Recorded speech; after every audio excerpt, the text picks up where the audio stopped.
All right. Welcome back, you guys, to another episode of the MFC Approach podcast. Once again, just super glad to be here and to have another amazing guest on the show with me today. Our guest today is Josh Bailey, and I have known Josh for, how many years ago was that? 6, 7, 8 years, maybe? Yeah, we'll go with that. We'll go with that. So, give or take. But Josh, well, we'll get into that a little bit more. I'm going to just kind of give you guys a little bit of an intro here, pretty basic and simple, but just so you have a background of who Josh is a little bit. Josh has been in the fitness industry for 15 plus-ish years as a manager / part owner of multiple Base Fitness and Anytime Fitness franchise locations, really all throughout the country. And that is kind of where I met Josh initially, was Anytime Fitness in Riverton, Utah, where my wife actually was a trainer, and got to know Josh pretty well during that time. So anyways, he is the type of person you love to be around. I mean, just exuding positivity, happiness, and joy just constantly. Like, truly, Josh, like there's not many people. I mean, I have a lot of really good people in my life, but you're definitely one of those people that you love to be around, and I'm excited for everybody to kind of get a feel for that today, man. First off, Luke, I appreciate you having me on, right? And yeah, man, it's the thing I love about the fitness industry just as a whole, whether you're in it as a consumer, working out, or actively working, is you get to meet some really cool people throughout that journey. So I know we were talking before, like, you can call me positive, optimistic, just don't call me bubbly. For some reason, it just it doesn't fit very well for maybe my ego here. But yeah, we'll see. I'll try to limit my my laughter to a minimum, because that can get out of hand as well. So, but yeah, man, great. I listened to several of your episodes and love the guests that you bring on. And I even told you, like, I listened to your solo ones, and it empowered me to dive into that a little bit, because I don't think people understand how difficult that actually is. To like talk to yourself and then have to re-listen to it and edit it. That's tough. Yeah, I'm gonna be totally transparent with you, dude. I do listen back to things usually, but I don't edit, man. just let it ride. Let's go. I'm like, good to know. So don't say anything too bad, right? I'm kidding. I haven't had to edit. I should say that. I haven't had to edit. Hopefully we can keep that theme going. Yeah, for sensory purposes, I haven't had to edit. But anyways, no, man, I really do appreciate you being here. And just bringing that up. I mean, I definitely was going to do this towards the end, but Josh is, well, I don't know what to call it, owner, founder, creator of a podcast as well, the Normal Dude podcast. Right. And how many episodes have you done now, Josh? Officially 10 as of last Sunday. So okay, it's been I'm not on your level yet, but we're getting some reps.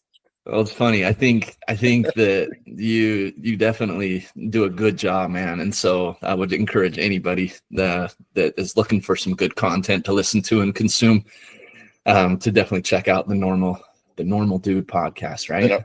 The normal guy. Dude. Yep. Normal Dude. I kept going back and forth.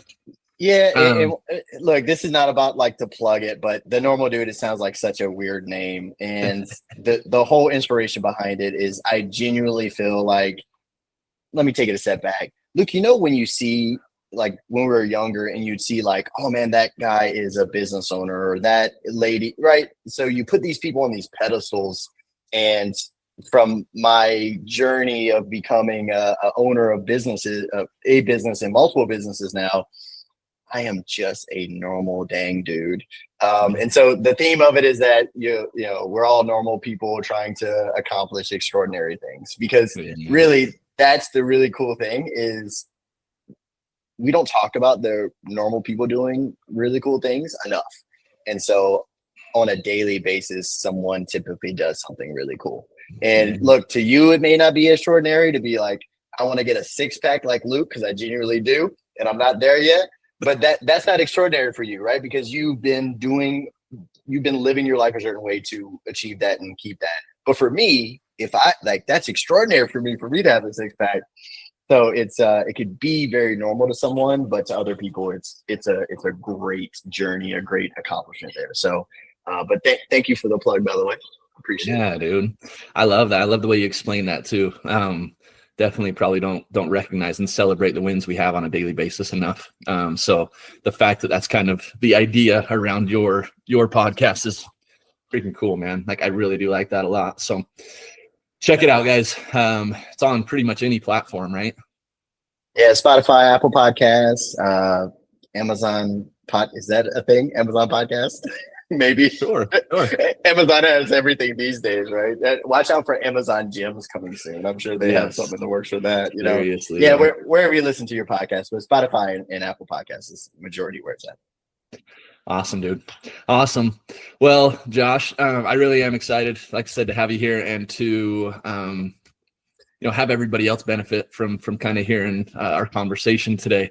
I really do like to have everybody understand a little bit better who they are listening to, and get to know you a little bit better. So I kind of told you before, as far back as you want to take us, in as much depth as you want to go into, would love to hear it, man. So let's take us back to your roots, man. Patterson, Louisiana. Yeah, hey, good stat there, man. A good background work. Yeah, so Patterson, Louisiana is where I was born and raised. Population of probably 8,000 or 9,000. Public school, I think anyways, small city, right? Small city, South Louisiana. I think we were 30 miles north of the Gulf of Mexico. So if you wanted some good seafood, we got you, right? And hey, growing hold up, on, man, hold on. Gulf of America now. Just let's get that straight. God. Yeah, I was like, whoop, edit that one out, baby. Gulf of America. Let me get that corrected. Dude, I'm not up to date on the news here. That's true. Woo. I just know that people have been up in arms about that whole scenario, and so I just had to make a little joke there. No, man, you know what's funny?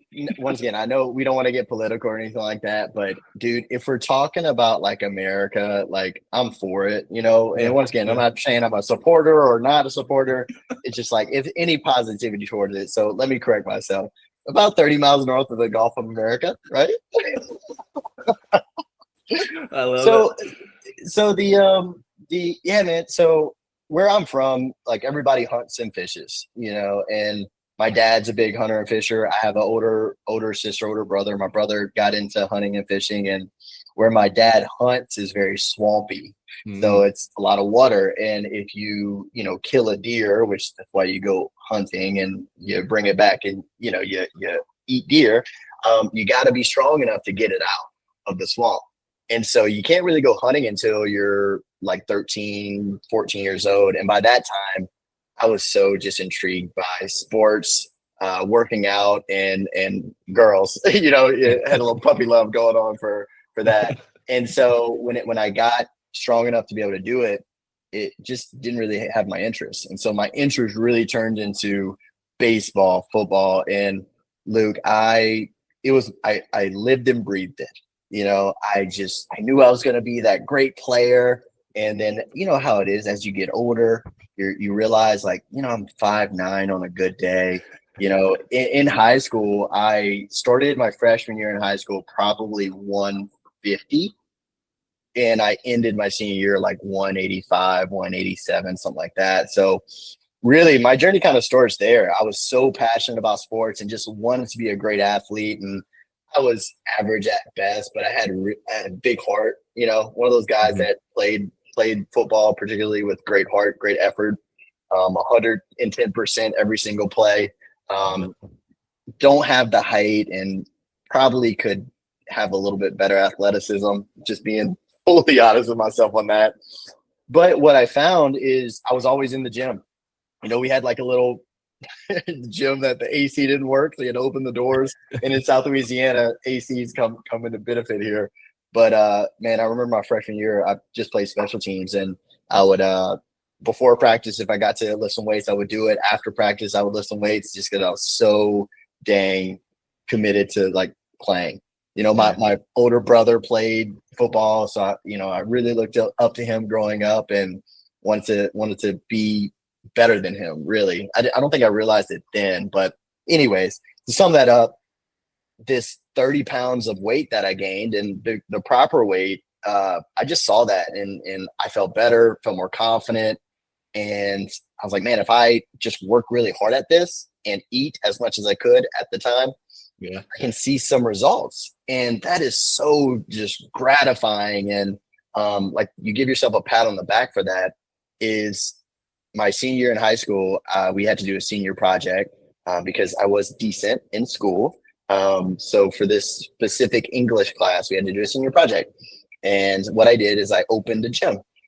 And so Wow. you had to go through the whole process of what it would legitimately be like opening a gym. So I had to find a building, had to get a lease, had to like see how much equipment cost and what would I charge for membership? What's my marketing? What's the name of the gym?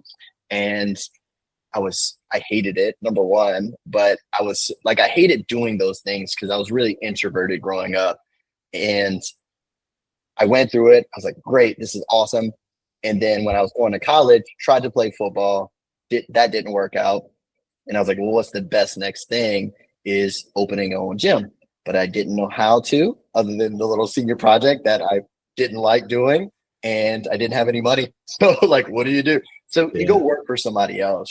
So I remember putting out resumes to every single gym in Lafayette, Louisiana, where I went to a college at. And the only guy that gave me a call back was this guy, Bobby Hines, who is now my business partner. So I ended up working just as a part-time office guy, maybe 15 hours a week. And once again, loved it. I hated talking to people, which is crazy. So I would like clean extra. I would take the trash out like 4 times in a day because I was so scared for someone to walk in and be like, to sell a membership, and that's like all I do now. And so that like there's a reoccurring theme that I'm realizing as I'm getting older is there's so many things that cause a lot of friction and stress for me. But if I want it bad enough, I'm going to figure out a way. So going on more of the professional side of it, I worked for Bobby for I think 5 years. So as I was graduating high school, oh my gosh, not high school, college, he was expanding. So we went from one location that I started at in 2010. Then he opened a second location, and then he took over 2 right at the same time. So I was going into school. I'm sorry, about to be out of school, and he did number 5 right when I graduated. So I was kind of working my way up. So tried my hand in personal training as a 21-year-old recently certified personal trainer. I was not the most empathetic coach. All I really knew was what I learned from a book and then what I knew from football.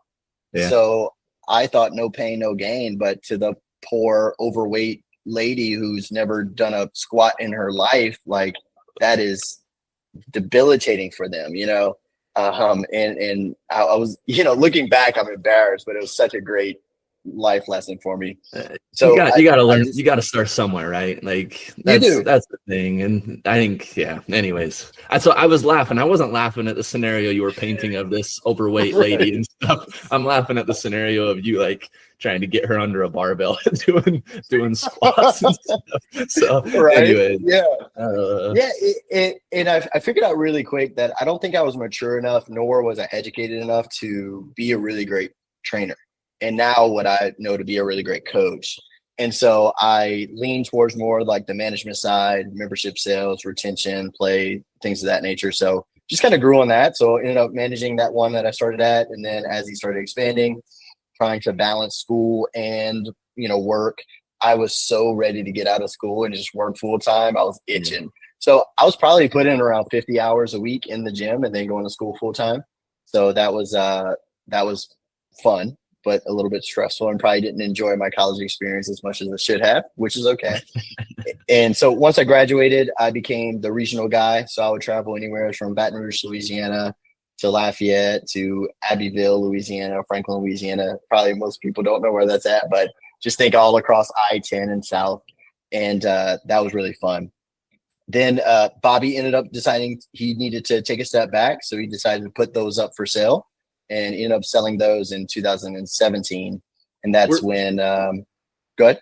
were those Anytime Fitnesses or what were they? Yeah, they were all Yeah. Anytime. Okay. Cool. Sorry. Go ahead. Keep going. So think about this, Luke. We say bleed purple. So Anytime Fitness is, I've grown up in this franchise, in this gym business. I learned how to sell. I built confidence through this kind of journey over time. So he decided to sell those, and then that's when him and I decided to partner together in 17. And that's when I moved to Salt Lake City. So we took over the Anytime Fitness in Sandy, Utah, in Riverton, Utah, and Riverton needed a little bit of a facelift. So we ended up going and doing that. And I think Morgan became a coach right around the facelift time, where we redid the gym, if I'm not mistaken. Yeah. Was she there before? I don't remember. I think it was just after, because I don't know. I remember anytime from the time that I started going there and working out, like it pretty much stayed the same, So, but I do remember thinking like, this is fresh, it's new, like it's a pretty good gym. And so, anyways, yeah, I think you guys did a really great job with it. Yeah, one of our strategies within the Anytime world is to find Anytime Fitnesses that are underperforming, so probably negative cash flow, so not making money, and figure out like what's wrong. And a lot of times it's some very simple things, like if your staffed hours, say the certain staffed hours, make sure someone's there, keep a clean gym, keep it well maintained. That it seems like such common sense, but and it's not the easiest thing to do, because being a 24-hour gym and not being staffed 24-hour, obviously there's times where we can't keep things up. But that was our strategy. Yeah, going into Salt Lake and take over 2 underperformers and, getting them up and running, and then let's see where we go from there. So I committed to be in Salt Lake for a year, and I ended up being there for almost 3. So it goes to show the fitness industry in South Louisiana culture versus the fitness industry in Salt Lake City, Utah is very different. And there's some big monsters at play in Salt Lake compared to Louisiana, in terms of competition wise. Yeah. What would you say? Like, what's the difference? Like, is there just more of a fitness community here, or like, what's the difference?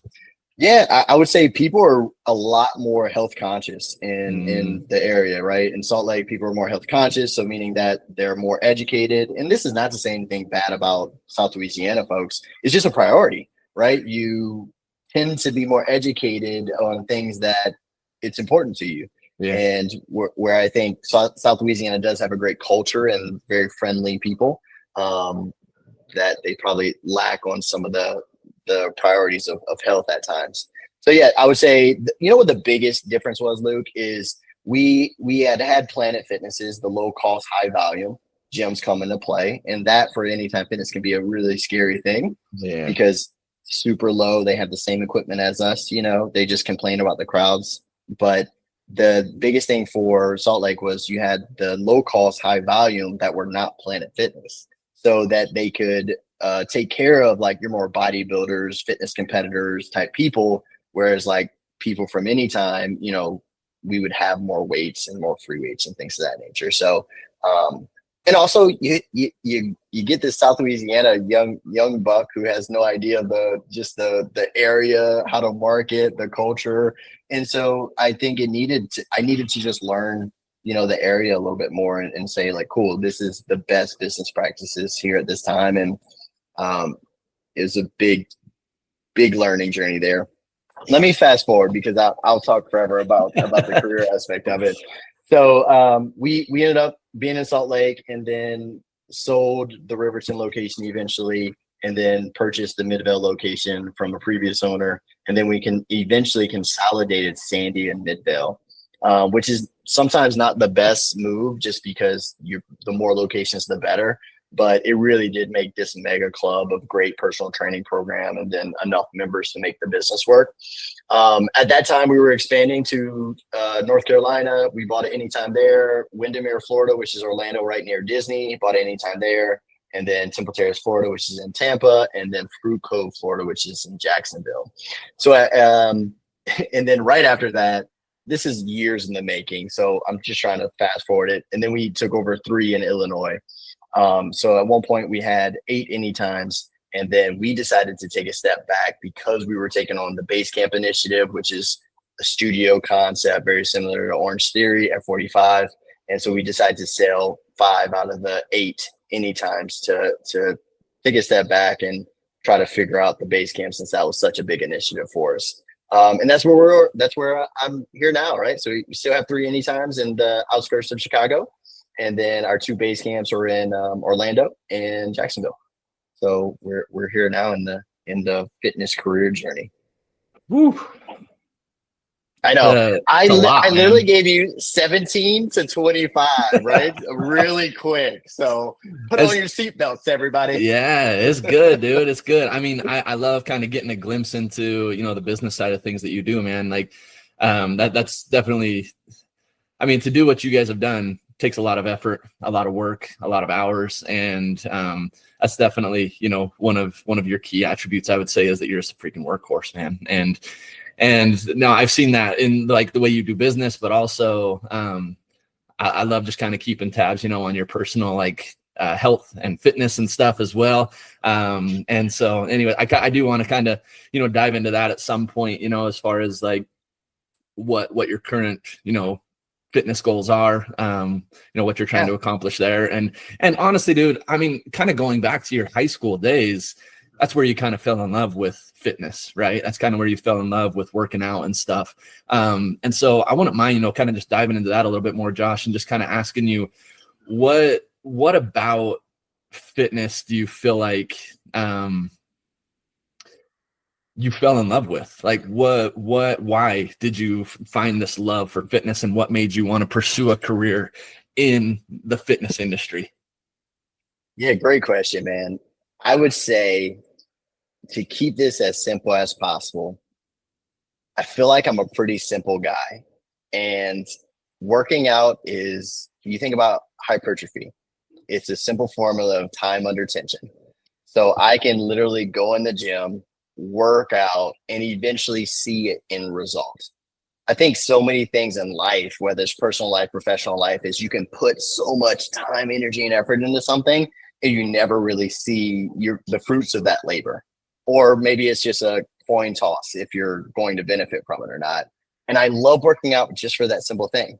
I can get on a Stairmaster and be on there for 30 minutes and know that I burned this many calories. So there's something about it being that specific, especially as technology's gotten better, that is super encouraging. And I'm a big fan of, I need to tell myself on a very often timeline that I'm doing something positive. I'm an achiever naturally, like that. That's my personality. That's what really fulfills me. And I think working out has given me that, just in general. I freaking love that, dude. I love that so much. I mean, I've posted about this before on Instagram, social media. I've also seen other people talk about it as well. It's a fairly common thing, I think, within the fitness industry. But I think that fitness and health is probably one of the fairest, if not the fairest process out there, dude. Like, it really is. I think whatever you put in, like, that's what you're going to get back. Like, you will get something back, and it really depends on how much are you putting in, how intentional are you being? Are you just casually going through the motions, or are you actually being intentional when you're in the gym and stuff? And so it's like, depending on where you're at, depending on what your goals are, bottom line is like, if you go to the gym and you put in some effort, you will get some results. And so, I mean, just like in general, and I think we can, like you mentioned, you can apply this to different things in life as well. It's like, what you do in the gym is definitely, like, fitness is such a fair process. And a great way to put it.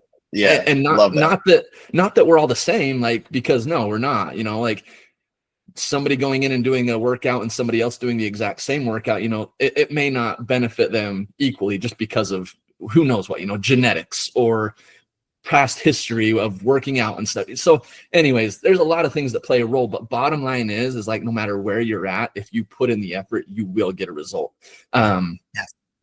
And I love that, because not everything is like that in life, dude, especially as we're talking about business and stuff. It's like, you want to talk about fairness, like business is not fair. Like it's not, man. No, it's not.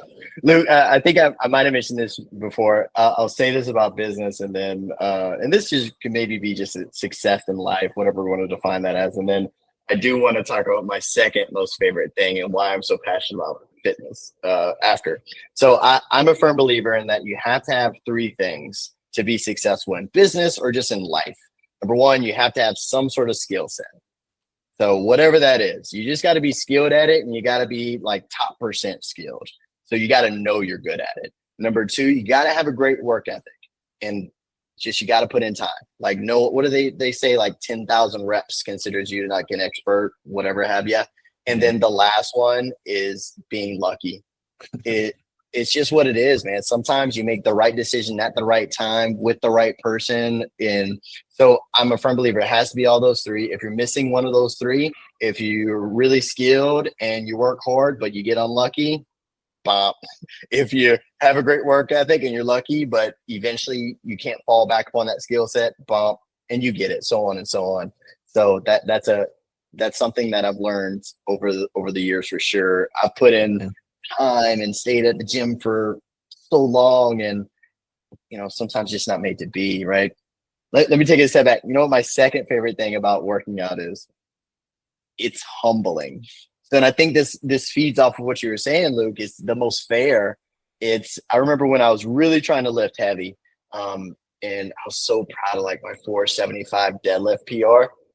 And then you go on social media and you see this 110-pound lady lifting 500 pounds. And once again, props to her. I think that is amazing. But here I am, like super proud and so pumped about, deadlifting my PR max. But then you got somebody across the world like doing that with ease, right? And it's just a humbling process. In my early 20s, when I was working in the gyms, going to school, one of my best friends, Brian Melanson, still to this day, he was very passionate about bodybuilding. And dude, Luke, I never thought getting on stage, yike, right? I call it a bikini, right? You got to wear a bikini if you want to show off your legs. And he was like, man, just train with me to do it, because he wants to do a show. Just train with me, because I love training, right? That's my favorite part about it. And then you start training, you start dieting, and the closer you get to when that show is, you're starting to see the great results. And then you got to start posing. So all this time, energy, effort, supplementation, long workout days, cardio in the morning, workout in the evening, cardio in the evening. And then eventually you're just like, man, I can't let all this work go to waste, And so my first show was, I think I was 21, competed in the NPC in South Louisiana. There's no natural affiliation, so everyone has to compete in the NPC. But I competed in novice bodybuilding, lightweight, ended up getting first in my class. I wasn't the biggest, but I was the leanest. And then the next year, I was like, you have to go up to open once you win your weight class. So like, all right, cool. Let's put the product together. So I looked a lot better, but I plan on doing 2 shows that second year. My first show, I was the weight classes are different between novice and open. So I was at the same weight, like 164 1/4, but I was in welterweight, and I got dead last. I think I got like eighth out of 8, And so talk about a humbling experience, man. And you put in all this energy and effort. And the really cool thing about bodybuilding is you never know who's going to be at the show. You never know who's going to show up, right? You don't have a contestant board and you know everybody. And so I took that one on the chin, thought about giving up. And I was like, man, I already committed to doing the second show. So what Brian, who was my coach at the time, who got me into this mess in the first place, which I'm thankful for, we decided to say, okay, if I'm going to really compete, I just got to get leaner. So I went from the 164 weight class to the 154 weight class in about 3 weeks, and ended up placing third, which was a lot better than last. And I think at that moment, I decided that bodybuilding probably wasn't the best for me. Not because of me not performing well, but I think I had to do some searching inside and knowing that I couldn't handle the stress. I loved the working out, loved the nutrition, loved all that. I couldn't handle, or I wasn't mature at the time enough to handle all of that combined with work, combined with personal life, combined with being hungry, which is the big thing. And bodybuilding is not necessarily the healthiest thing in the world to put your body through on a consistent basis. It's fine, but you're hungry, and you're hungry often, and you think about food a lot. Yes, you do. Yes, you do. I mean, I don't necessarily need to dive into my experience with that, but I totally understand where you're coming from, dude, because I mean, I did a whole prep, and sad enough, my show was March of 2020. And that's when, oh no, that's when the C word freaking cut everything. Can't even say it out loud, man. Don't say it out loud. But dude, I mean, it's funny because in a lot of people's minds, especially, you know, like with the people I was working with at the time, the company I was at, I mean, just nonstop praise, you know, like from people around me for what I was doing, you know, how hard I was training and like how dialed in on my nutrition I was. And behind the scenes, dude, I was probably the unhealthiest I have ever been. Probably had the most unhealthy relationship with food that I've ever experienced in my life. And you know, my show day came and went. I ended up doing just a photo shoot instead of the show because the show got canceled, but kind of cool to have those to reflect on. But it's funny because what I see when I reflect on those pictures probably isn't the same as what other people see when they reflect on those pictures, you know, or when they see those pictures. Because in my mind, all I'm thinking is like, that dude was so obsessed with food that, I mean, after that, I did not reverse well. I didn't come out of my deficit well at all. And for the next 6 months to a year, dude, I felt like crap. I looked like crap. And it just was basically a year of me trying to get a grip on myself again, you know? And so I think it's funny because on one hand, who knew we were going to, you know, dive into talking about bodybuilding, but it's like on one hand, on one hand, I think when people look at bodybuilding, they think like that's the standard, right? And in so many ways, dude, I have more respect for those people than, I mean, anybody, you know, like I feel like what they're doing is insane and it requires an insane amount of discipline. However, at the same time too, I just wonder, you know, like, where are they at mentally with like their relationship with food and with their relationship with their body? Cause it's funny. I mean, I'll throw out Phil Heath, right? Like if you know bodybuilding, you know who Phil Heath is. Of course. Mr. Olympia, how many times? Like, I don't even know how many times he won Mr. Olympia, but one of the greatest of all time, debatably, comes out like, after he's just won Mr. Olympia and talks about how he has body dysmorphia. And it's like, bro, you were like, guy on the planet has body like dysmorphia, right? 350 pounds of just raw muscle and you have body dysmorphia. Anyways, I guess the reason why I'm kind of bringing all that up, dude, is like, I think that everybody needs to just understand that like that comes at a price. Like it does, man. It comes at a price. And if you're not willing to pay that price, and if you're not in a good place to pay that price, like it can wreck you and it can ruin you. And like that happened to me for a while, you know, it took a lot of effort for me to come back and like get things back under control and love and appreciate myself again, because I was in a bad spot there for a while, man. And anyways, I'm not. No, yeah, Luke, I think I appreciate you sharing that because like, number one, I think by being vulnerable and telling a little bit of your story, it helps, right? Because I think hopefully I do a good job at doing this full circle. So I'll give you some stats. My first show, I got down to the 164. I did a horrible job at reverse dieting. And for those people, reverse dieting is just slowly incorporating more calories instead of just like going back to a normal diet.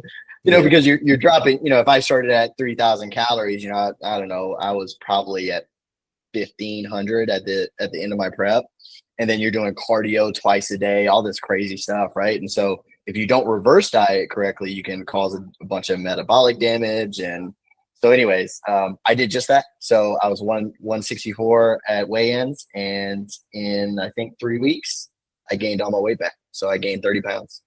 So I think in 3 weeks I was like, 185 again. That's typically where I stay, 180, 185. So talk about, dude, bad relationship with food, Luke. I would do cardio late at night, and I would watch the Food Network. Like, bro, me too. Diners, how sick is that, man? Diners, drive-ins, and dives. That was my go-to. Me and Guy Fieri, man, we spent hours together. My boy.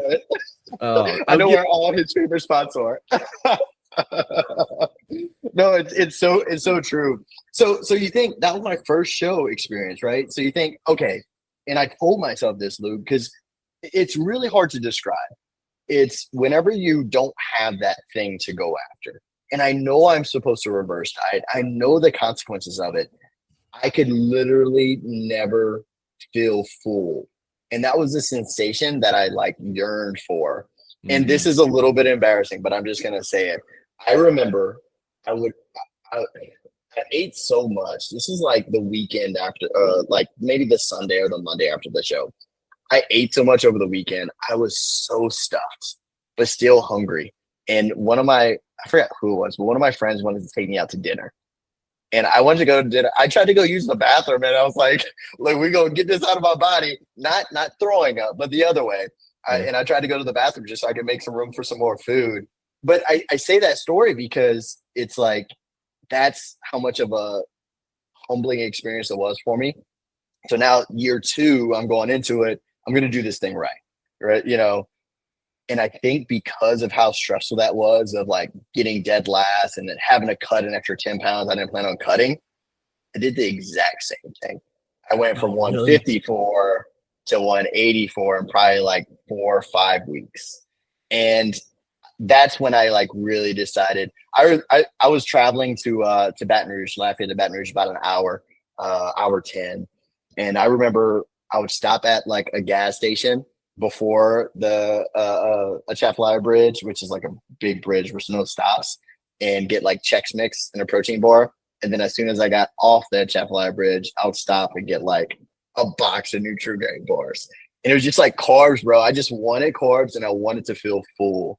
And man, like, and you don't, I don't know, man, you don't realize it's an issue until it's an issue.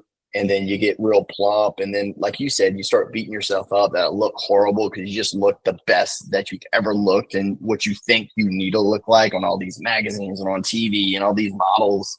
And it was bad. And so I think I did metabolic damage to myself. I think literally to this day, it's 2025. I competed in 11 and 12. I still have to I don't have that great of willpower when it comes to food. So, the food that I eat is the only food that I buy. So I don't keep sweets in my house, because if I keep sweets in the house, I'm going to eat all of it. And that's unfortunate. And it's a little bit, I'm ashamed to say it, but I'm a big fan of knowing the things you excel in and knowing the things that you're weak or in, excuse me. And you just got to game plan it. You got to play mind tricks with yourself. So I just don't have it. If I do want it, I'll go to the convenience store and just pick it up, Dude, at one point, you try to buy protein bars in a box, so you don't have to spend a bunch of money. I couldn't. Back in the day, dude, I couldn't, because I would eat 5 protein bars in one day. Really? Yeah, man. Dude. It was and I think I saw a lot of things getting a little bit out of control for me. And so I think I need to take a big step back. And I even got to a point where I didn't enjoy working out. It was more of a task than anything else. Yeah. And here's my full circle moment is when I think about, I appreciate going through that, because when I think about the personal training clients I've had, or, you think about someone going through a weight loss journey, someone with diabetes, type 2 diabetes that, going through that, do we not think that they go through some of the same things, the same mentalities? Like, I just Yeah. want to eat. Like, that makes me feel good when I eat. Maybe they had some past trauma in their life, and maybe they look at working out as a task. They get all sweaty, they're uncomfortable, they're super sore. And so it really helped me become a lot smarter of a coach and a lot more empathetic coach. To where I'm not just totally obsessed with the way I look, but Luke, you said this, and I just want to say it again, is that you got to love yourself. And that sounds like really cheesy, but if you don't love yourself, love who you are, love your body you're in, and just know that it's always a work in progress. Know that, like, if you eat a bowl of pasta, you may be a little bloated the next day. That's okay. It's how your body actually functions, Yeah. So we beat ourselves up for a lot of that, man. So thank you for sharing yours, because Yeah, man. Thank that you. allowed me to kind of dig a little deeper into mine. Well, that's the thing, man, too. I mean, just to kind of wrap this up a little bit, it's like that's the only reason I would ever do another bodybuilding show, is just to like show myself that I can do it properly, that I have the discipline to do that properly, just because, yeah, man, like it definitely, I think it's kind of a two-sided thing, right? Like on one side of it, it was a terrible experience and I was super miserable and I hated my life during that time. But at the same time, it taught me a lot of things, and I agree, man. I don't know if I've ever really looked at it the way you just kind of explained it, but like it does help you resonate with other people a little bit more, because not everybody has always been as focused on their fitness and their health maybe as we have been, and so it's like being able to relate to people and be empathetic towards people. I don't know, man. I'm kind of curious to get your take on this as well, because and this might kind of seem like out in left field a little bit, but I kind of gravitate towards, like, when I get on Instagram or when I like look for some sort of inspiration or motivation, I tend to resonate with guys that are just like hardcore, you know what I'm saying? Like a David Goggins or like an Andy Frisella or like who else? I don't know if you've heard of Andy Elliott before, but he's like a super hardcore dude. And if you don't have a six pack, you don't work for him. You know what I'm saying? And, Right. and it's like, I've heard them all say things that I just like resonate with so much. And I agree with like that mentality to an extent, you know what I'm saying? And sometimes when I try and put out content that's kind of more that tone, Morgan always says to me, like, why are you trying to be a hard ass? I'm like, trying to call you out, right? I'm like, because I don't know, man. Like I resonate with that, but at the same time too, it's like, I think you can acknowledge that and appreciate that, but also it's like beating yourself up all the time and, trying to push yourself to your absolute limits isn't always going to get you to where it is you want to be. And so anyways, I feel like I don't really know where we're going to go with this, but I'm just like, well, I'm curious to get your take on that. Yeah, let me so I get those guys, right? Like those guys are successful because I feel like that matches either what they've been through and that has allowed them to develop into that, or that's just what they are naturally. Like this Andy guy, like don't know his story, but like he's Right. probably like naturally a little bit arrogant, a little bit like super confident. And once again, not a bad thing, not hating on the guy. But so I think for you, Luke, it's like, dude, post whatever you want. Like I love Morgan, so her feedback is great, but like feedback is feedback. You can take it or not. And so I think my strategy with like what the information that I take in, I'll watch a David Goggins. I love him. I've read his book, listened to his book.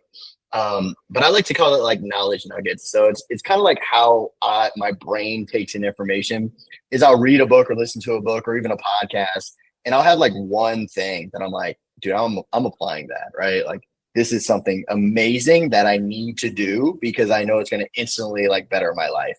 And then there's other things that are like bigger picture things. Like, do I want to be a Andy guy and like fire everybody that doesn't have a six pack? Look, that's his thing though. So naturally he's going to draw people towards him that have that same mentality. I know for me, that's just not me at my core. I think over the years, I've gotten probably a little bit too empathetic. I'm definitely known as like the nice guy, right? But I care way too much about people to where, like, Luke, somebody could be an amazing person, not have a six pack and do an amazing job. But I still get it and I'm not mad at it. So I think what now, today and age, right? You either have to have this niche or you just kind of get faded in the like the gray, right? Yeah. So like you have the black and the white, like the stuff that people love, the people stuff that hate, and then you have the gray, which is kind of like it's just the normal stuff. So I think a lot of these guys do these things because they stand out. There's a funny saying: you get rich in the niche, right? So once you find that niche, you find that community of people that you can really resonate with, and they're going to follow you. You run with it. You ever heard of Grant Cardone? Yeah. So Grant Cardone is a Louisiana, a fellow Louisianian, if I got my facts right here, but super successful guy, but has some really unique takes on like finances and things of that nature. Very outspoken. I don't love him. Like I don't like his personality. Like every time I see his videos, I'm like, but I watch his videos. So whether I love him or hate him, I don't hate anybody, but he's not my role model. Like I don't want to be a Grant Cardone, but he's smart and has been successful. So I'll pick and choose what I want from him. So Luke, I think it's like I've been posting on social media a lot more often. I was in Florida for like the past 2 years, finally got back to Louisiana. So been posting and I promised myself this, man, is because I know I can get lost in it, just posting for the likes and like, oh man, what if I can like do this virtual programming or like get paid because of the content I post that. Like that was never the motivation. The motivation was just to post what I want to post. And if you like it, you like it. If you don't, you don't. And someone reached out to me. I used CapCut and they're like, I think all the strobing lights gave me a seizure. I'm like, I just don't watch it. Like they're one of my friends. They're giving me a hard time, but I'm like, if you don't like it, don't watch it, right? Don't push down. And I think that's like you're always gonna have haters no matter what. And I'm off on this beaten path now, but yeah, I like to go towards people that I want to be like. Like I love Joe Rogan because I feel like he's the most curious guy in the world. And like, that's all I care about for Joe Rogan. I'll listen to his podcast because he's super freaking curious and is not afraid to ask questions. There's a guy, Tom Bilyeu, with the Impact Theory. I love him. He seems a little bit like confident, arrogant, but he was like the founder of Quest Nutrition, super successful, and like he knows his stuff. So no matter how someone comes off of, I just try to pick and choose what I want from that individual and just kind of make it my own, Yeah. I love it, man. I love it. We kind of got off on a tangent there a little bit. I was about to say, where were we supposed to go with that? I forgot. I don't know. We got talking about bodybuilding, then we got talking about, anyways, mindset, mentality, and stuff. I know. It all goes hand in hand, right? So yeah, it does. It does. I guess I'm just kind of curious, Josh. Kind of, coming back to the whole fitness side of things, and I mean, you've obviously, fitness is a huge part of your life, obviously for you personally, like your own personal health, but also for your career. And so I'm just curious, I want to kind of dive into that just a little bit more, man, and understand, what have you seen in your time in the fitness industry that you can't, not that you can't deny, but just like, what is the most valuable little nugget that you've taken, from your time in the fitness industry, and why have you stayed in the fitness industry as long as you have? Because I know, like, again, man, I feel like just in conversations with you, you're a hustler, you grind, you work hard. And I know you want to be successful at everything you do. Like you want to be successful in business. Right. But I mean, if I can just, and maybe I should get your take on this, but it's funny, man. I just feel like there are very few people in the fitness industry who have become super wealthy from like being a gym owner or from, you know what I'm saying? And so I'm like, not that you can't and not that you won't, but I'm just like, why, Josh? Like, why this? Like, why fitness as a career? Yeah, really, really great question. I used to say back in the day, if you want to get rich, don't open a gym, right? Exactly. So that, and look, I've been very, very fortunate to have a business partner like Bobby who like thinks a lot differently than I do. This is why we make a great partnership, to take some risks that I probably wouldn't normally take. And, that there's definitely a big takeaway in the past several years to where if you don't take risk, there is no reward, Yeah. But yeah, why the fitness industry? So I am not a natural salesperson. This goes back to when I first started working for Bobby, like cleaning the gym extra because I was horrified to. And you know what it was, Luke? I wasn't good at sales because I was really afraid of failing, and to me, not getting someone to sign up for the gym when that what is what I was getting paid to do, that was a failure in my eyes. Mm. And so I was terrified of failing because I'm an achiever. But what I found out is I'm so passionate about this specific topic that my fear of failure doesn't matter because I'm going to figure it out. And I'm not like the best salesperson, but I feel like I'm genuine. Can you be genuine if you call yourself genuine? But I can say this, Luke. Every single person who walks in, I have my good days and bad days, but every single person walks into one of my gyms and I'm there, I genuinely care about them because I know what I'm selling to them is going to benefit them in some form or fashion. I use this really lame analogy is I'm not going door to door and selling toasters. There's nothing wrong with going door to door and there's nothing wrong with selling toasters. But you think about a toaster, like how fancy can a toaster get? And like typically just stays on your counter underneath your counter. So I'm selling something to people that they need it. Whether they want it is kind of the question. My job is to be naturally curious to figure out how we can connect those dots. So, man, it's a business that I had the opportunity to make a living. Because, man, dude, I grew up in Patterson, Louisiana, man. Like, yeah, would it be nice to have a bunch of money? Sure. But, dude, I need a roof over my head. I need I don't know. Like, I'm such a simple dude, man. I've never dreamt about having this crazy Bugatti. Like, I don't want that. Like that sounds Yeah. like more of an inconvenience than anything. So I think it's the business that I'm super passionate about. I've been living and breathing for 15 years. It's impacted me and allowed me to grow as an individual. The man I am today, almost 35, and the kid that I was at 20 years old when I started, you talk about a totally different individual.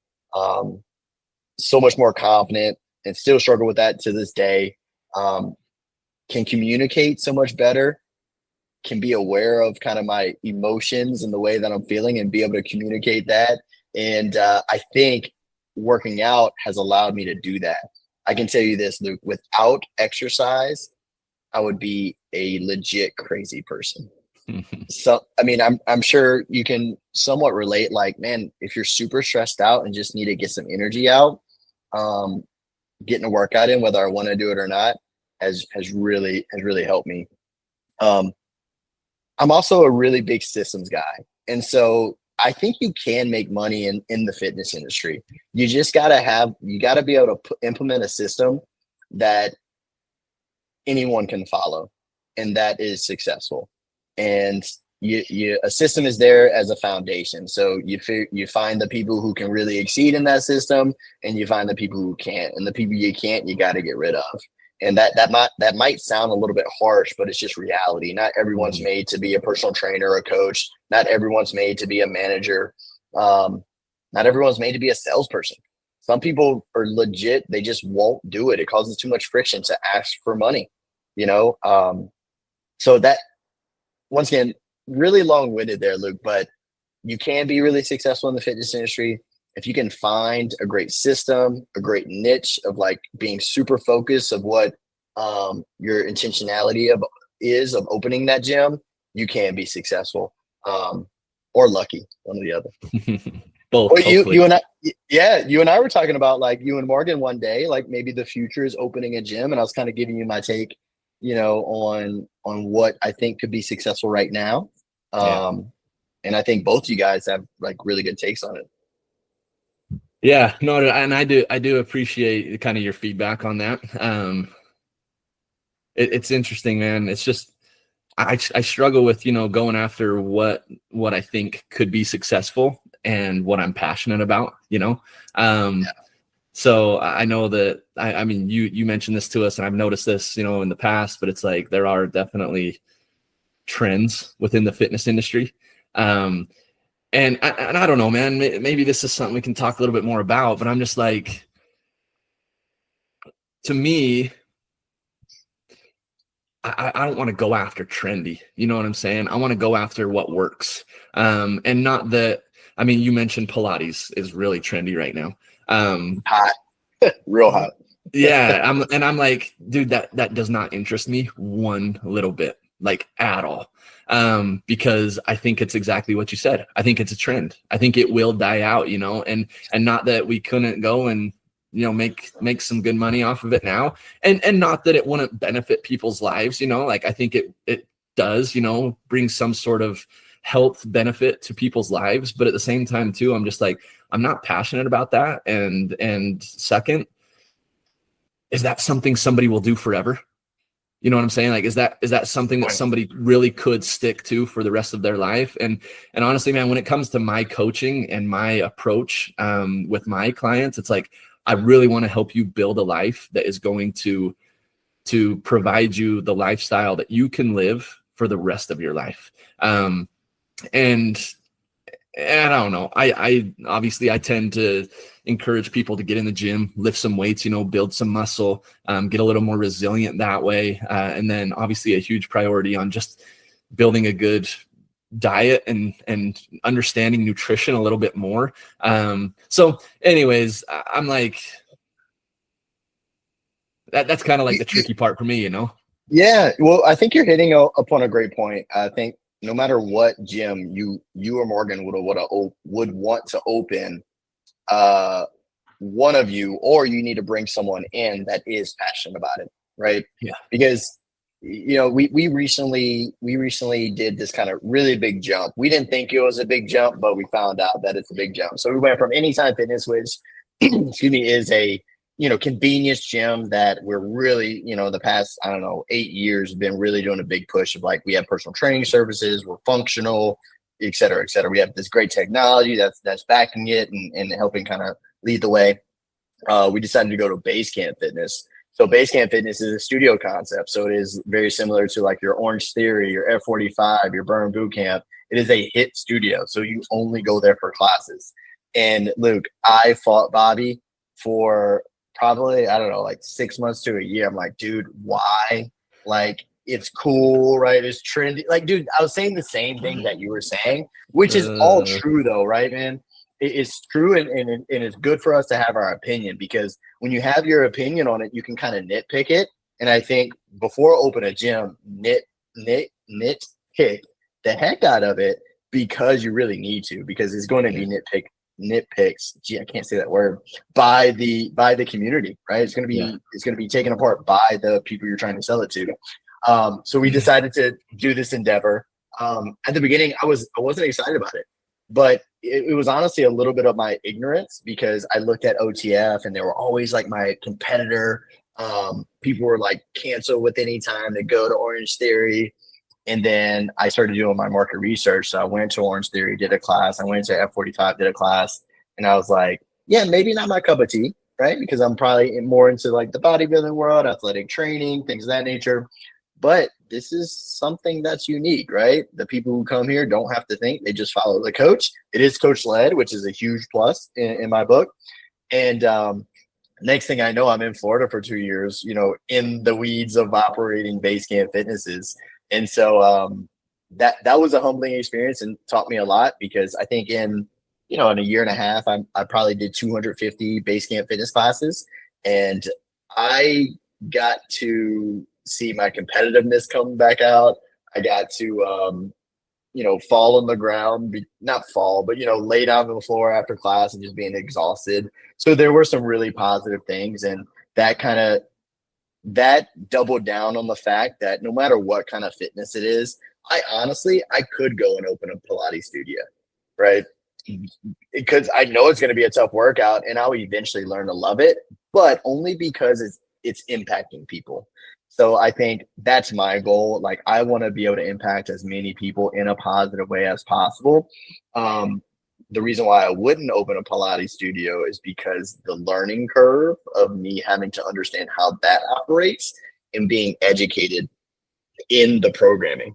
I'm a big fan of like, if I'm going to help and manage and oversee something, I need to know the ins and outs of it.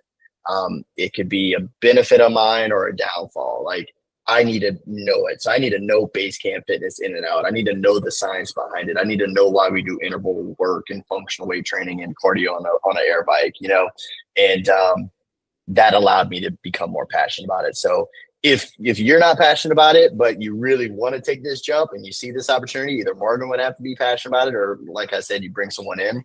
I've also went through the experience, Luke, which was really unique, man. I take a lot of pride in these gyms, and they're like my babies, I'm divorced, don't have any kids. We had to put our dog down. She was 14, lived a great life, Lucy, RIP to Lucy. But man, we September of last year, we decided to sail 5 out of the 8 anytimes, and talk about a breathtaking experience, man, and a mix of emotions. Anytime you do it, it was a positive exit, meaning that we did well with it. But it was hard for me to like feel good about it. It was just hard. I'm letting go of people that I've been not letting go, but parting ways with people that I've been working with, and long nights, early mornings for years. And but going through that, everyone's okay. Everyone, like some people are no longer with those gyms that were working with us, and but they've gone on to bigger, better things, And so I think I took it so personal that I wasn't able to see like what the end result is. And like we want to be successful in the fitness industry by financially successful, and also like a fulfillment of like we provide a great service, great product, and as long as we can continue to do that, we'll keep succeeding. So full circle back, because I've gone through that experience, I can see it a little bit more as like, here's a good business game plan, and the fitness passion, it's just there. So no matter what kind of concept it is, it'll be there. But, we've dealt with multiples and all this stuff. I think for your first one, I think you and Morgan have like the right mindset. I can't tell you this though, until you do it, you'll never know. Yeah. It's fun. It's like, it's exciting. It's freaking scary. It's all the things. So, I know the feeling, but, well, dude, I appreciate the heck out of you and for you taking the time today to kind of chat, about your background, your experience with fitness, your experience with business, the two together as well. I don't know, man. I hope, maybe one day we can hop on another podcast, talk about some other things as well, and just keep the conversation 100%. going. Because go ahead. Yeah, sorry. I was gonna say I appreciate the once again appreciate the opportunity. I feel like I didn't even realize what time it was. I feel like we could talk for probably another couple hours, right? Oh, so, yeah, man. Anytime you want to have me on, I'd be happy to block out some time, and I'll have to have you as a guest on my podcast as well. Oh man, sweet. Sounds good, dude. I really do appreciate you, Josh.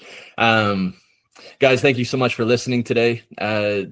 Honestly, like without you guys listening, there would be no podcast. There's no point in doing it. Well, I guess I shouldn't say there wouldn't be a point, because I get a lot of value out of these as well, these conversations. But if you did find it valuable, if you did find it impactful for your life, please leave a review. Please share it with somebody. Please, follow the podcast and help us grow together. So anyways, Josh, thanks again, man. Guys, thanks for listening, and we'll catch you in the next one. Bye, guys.